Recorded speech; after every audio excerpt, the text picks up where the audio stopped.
ka-kibi! Good evening everyone! So, tingnan nyo naman yung aking pusa. Hindi lang si Snoopy yung aking alaga. May bago na naman akong naalagaan.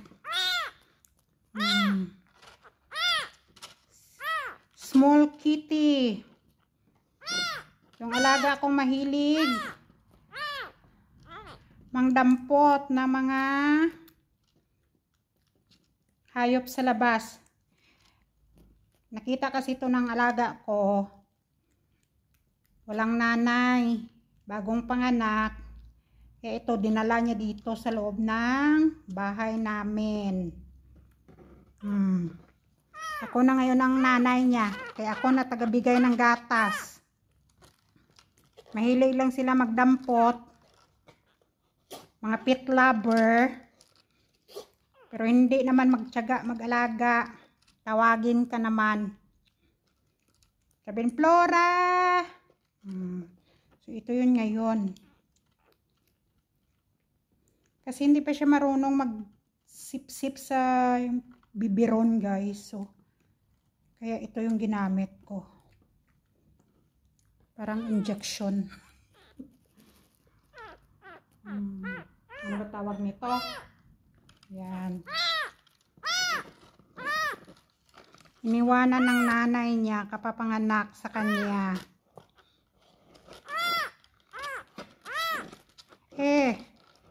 Ito. Dalawa na yung alaga ko. Si Snoopy at saka si Little Kitty. Grabe yung pawis ko, guys. Kasi kagagaling ko lang sa linis ng tubig sa labas ng bahay. Ito na naman, padidi ako ng pusa. Kasi every 4 hours to siya, guys pala. Kailangan pa inumin ng gatas. Yan kasi ang sinabi ng pet clinic. Yan. Alam nyo, nagsilas dito si Snoopy. Nung nakapasok si Snoopy dito sa Majlis, nakita niya to.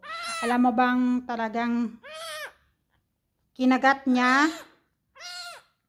Pinasok niya talaga sa bunganga niya at inilabas sa loob ng Majlis. Natakot yung alaga ko. Kasi nga nagselos siya, guys. Buti na lang, hindi niya talaga pinatay. Buti hindi niya din nasugatan. Wait! Gutom ka to, hindi pa inapang gatas. Ayan na! Saglit!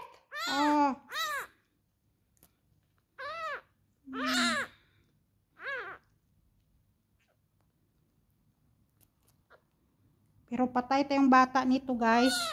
Pag dumating ang nanay nito, ang madam ko, ang pawis na pawis ako. Kasi nga,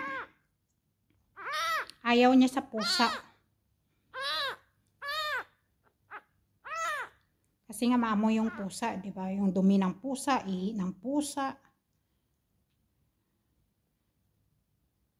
Tapos dito pa talaga stay ng alaga ko sa loob ng Majlis. Alam mo yung Majlis namin ito? Ay, ewan. Kaya tinatamad ako maglinis ng maayos dito sa loob ng Majlis na to kasi nandito yung pusa.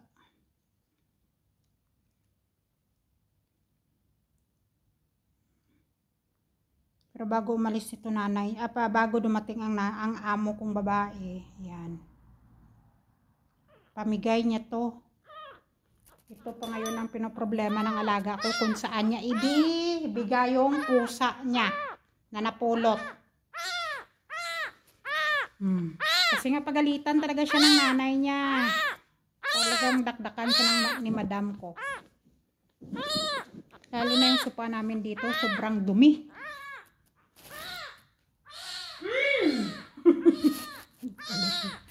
Oh my God. Saglit, kaya ang pawis ka. Yung katatapos mo lang kasi maglinis ng tubig sa labas ng bahay.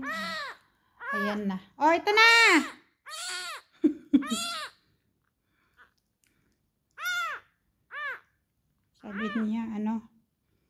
Nagre-reklamo. Mahina yung magbigay ng gatas niya. Naku guys.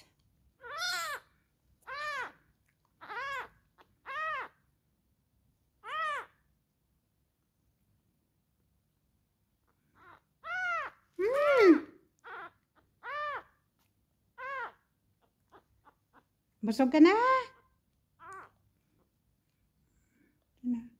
Busin mo muna gatas mo.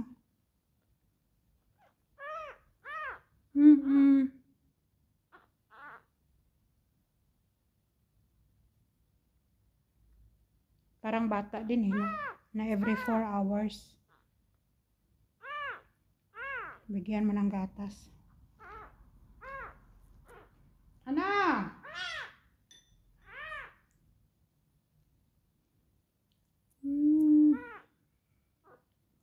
Busog ka na?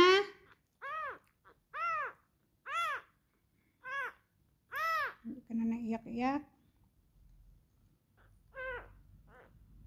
Okay na yan. Okay na ang baby kitty. Busog na?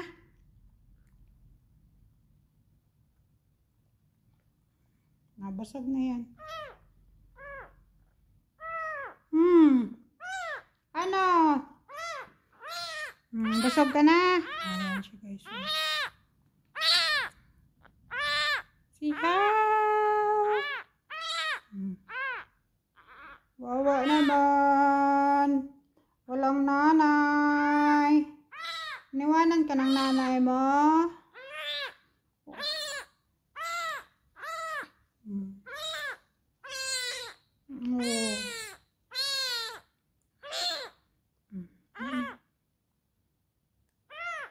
Basta mo naman ang gatas mo. Mahal pa naman itong gatas mo, kitty, ha? Hindi ko alam kung babae kayo, pangalanan kita sa pangalan ng alaga ko, Nadia.